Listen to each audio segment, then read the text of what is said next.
वृषभ राशि वालों, आज हम आपको बताने जा रहे हैं 5000 साल पहले श्री भगवत गीता में भगवान श्री कृष्ण ने इंसान की बर्बादी के 3 कारण बताए थे और आज हम आपको यही बताने जा रहे हैं। तो चलिए सबसे पहले आते हैं कहानी पर। प्राचीन काल में एक शाही परिवार में एक लड़के का जन्म हुआ। कम उम्र में ही शाही ठाट बाट से दूर उसको गुरुकुल में भेज दिया गया।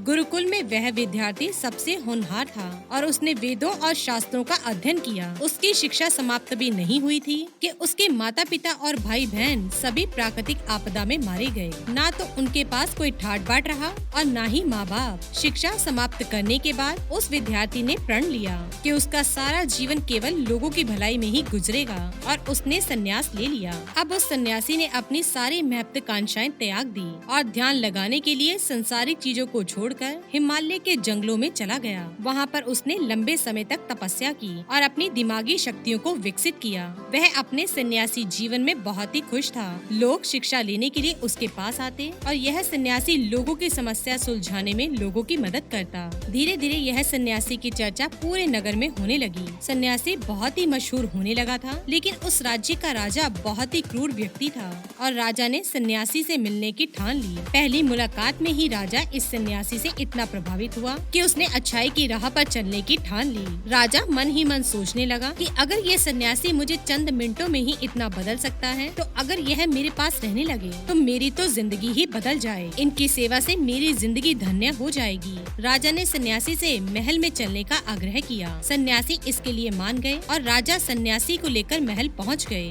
वहाँ पर राजा ने शाही कमरे में सन्यासी को भोजन कराया। सन्यासी ने राजा का धन्यवाद किया और जाने की आज्ञा मांगी। राजा ने कहा, आप हमारे बगीचे में हमेशा के लिए रह सकते हैं। मैं आपकी जरूरत की सभी वस्तुएं, खाना, रहना, कपड़े आदि का प्रबंध करवाता रहूंगा। सन्यासी ने राजा के प्रस्ताव को स्वीकार कर लिया। बगीचे में सन्यासी के लिए कुटिया बना दी गई। सन्यासी काफी साल वहीं रहे। राजा ने भी सन्यासी की खूब सेवा की। कुछ सालों बाद एक दिन राजा और रानी अचानक ही पड़ोस के राज्य में चले गए और एक सेवादार को सन्यासी की सेवा के लिए भूल गए। लेकिन सेवादार बीमार पड़ गया और अगले दिन से आया ही नहीं। सन्यासी को ना तो कोई भोजन देने वाला था और ना ही कोई सन्यासी की देखभाल करने वाला था। कुछ दिनों बाद जब राजा वापस लौटे तो सन्यासी ने राजा को खूब डांट लगाई और कहा, गैर जिम्मेदारी की भी हद होती है। जब तुम मेरी जिम्मेदारी उठा ही नहीं सकते थे तो ली ही क्यों। राजा ने सन्यासी से क्षमा मांगी और फिर भी सन्यासी ने राजा को काफी कुछ बोला। कुछ देर बाद मामला शांत हो गया। रानी भी ये सब कुछ सुन रही थी, परंतु शांत रही। कुछ दिनों बाद राजा को फिर से राज्य से बाहर जाना पड़ा और राजा ने रानी को निर्देश दिया कि जब तक मैं नहीं आता आप सन्यासी की जरूरतों का पूरा ध्यान रखिए। रानी हर रोज उचित पकवान बनाकर सन्यासी को भेज देती। एक दिन रानी नहाने के लिए गई और सन्यासी को भोजन देना भूल गई। सन्यासी ने बहुत इंतजार किया और जब भोजन नहीं आया तो सन्यासी सोच में पड़ गया। तो सन्यासी ने सोचा कि वो खुद महल में जाकर देखता है। तब सन्यासी की नजर रानी पर पड़ी। उसने रानी के अद्भुत रूप को देखा, जिसको देखकर सन्यासी चकित हो गया। रानी की सुंदरता सन्यासी के मन में घर कर गई। सन्यासी रानी की सुंदरता को भुला ना सका। वो खाना पीना छोड़कर अपनी कुटिया में ही पड़ा रहा। उसने अगले दिन भी कुछ नहीं खाया। सन्यासी बहुत ही कमजोर हो गया था। फिर कुछ समय बाद राजा वापस लौट आए। राजा को सन्यासी के हाल का पता चला। तब राजा सीधा सन्यासी के पास पहुंच गए। राजा ने सन्यासी से कहा, आप बहुत ही कमजोर हो गए हैं, पर गहरी सोच में भी डूबे हैं। क्या मुझसे फिर से कोई गलती हो चुकी है? फिर सन्यासी ने बताया, राजा, मैं आपकी रानी के अद्भुत सुंदरता के मुंह में पड़ गया हूँ और मैं रानी के बिना जिंदा नहीं रह सकता। राजा ने कहा, मेरे साथ महल में चलिए, मैं आपको रानी दे दूंगा। फिर राजा सन्यासी को लेकर महल में चले गए। रानी ने सबसे सुंदर कपड़े और गहने पहने हुए थे। राजा रानी के पास पहुँच गया और रानी से कहा, आपको सन्यासी की मदद करनी चाहिए। वो बहुत ही कमजोर पड़ गए हैं और मैं नहीं चाहता मैं किसी ज्ञानी पुरुष की हत्या का पाप अपने सिर पर लूं। राजा ने रानी से पूछा, क्या आप अपना पाप अपने सिर पर लेना चाहते हैं? सन्यासी आपकी अद्भुत सुंदरता के दीवाने हो गए हैं। रानी ने कहा, मैं समझ गई क्या करना है। और फिर राजा ने रानी को सन्यासी को सौंप दिया। सन्यासी रानी को लेकर जब कुटिया के दरवाजे पर पहुंचा, तब रानी ने सन्यासी से कहा, हमें रहने के लिए घर चाहिए। सन्यासी तुरंत राजा के पास गया और कहा, राजा, हमें रहने के लिए घर चाहिए। राजा ने उनके रहने के लिए घर का प्रबंध किया।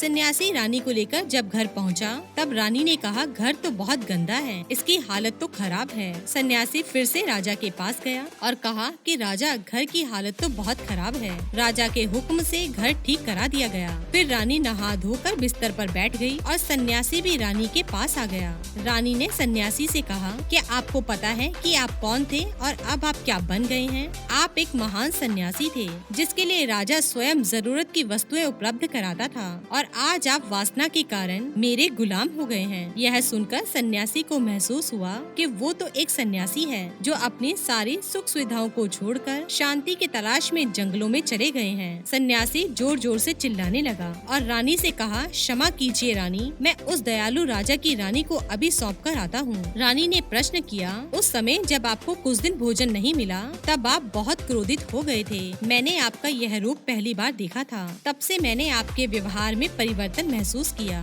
सन्यासी ने समझाया, जब मैं जंगल में था तब मेरे को समय पर खाना भी नहीं मिलता था, पर महल में आने के बाद मुझे सुविधाएं मिली और मैं मुंह में फंस गया। मुझे इनके प्रति लगाव उत्पन्न हो गया, फिर इनको पाने का लालच हुआ। जब मुझे यह नहीं मिली तो क्रोध उत्पन्न हुआ। सन्यासी ने बताया कि सच तो यह है कि इच्छा पूरी नहीं हुई तो क्रोध उत्पन्न होता है, क्यों नहीं पूरी हुई और पूरी हो जाए तो लालच बढ़ता है और हमें और चाहिए। और सन्यासी ने कहा, यही इच्छा की पूर्ति मुझे वासना के द्वार पर ले आई और मैं आपकी ओर आकर्षित हो गया। इसके बाद सन्यासी को समझ आ गया कि उनको जंगल में वापस लौटना चाहिए और उसने ऐसा ही किया। दोस्तों, श्रीमद् भागवत गीता के 16वें अध्याय में 21वें श्लोक में स्वयं भगवान श्री कृष्ण ने 3 द्वार बताए हैं और ये 3 द्वार हैं काम, क्रोध और लोभ। और दोस्तों, आज जितने भी क्राइम इस दुनिया में होते हैं और उनके पीछे यही 3 वजह है और जितना हो सके हमें इन तीनों से बचकर रहना होगा। अगर एक सन्यासी इसमें फंस सकता है और हम तो आम आदमी हैं। तो दोस्तों, जाना आपने बर्बाद होने के 3 कारण कौन कौन से हैं।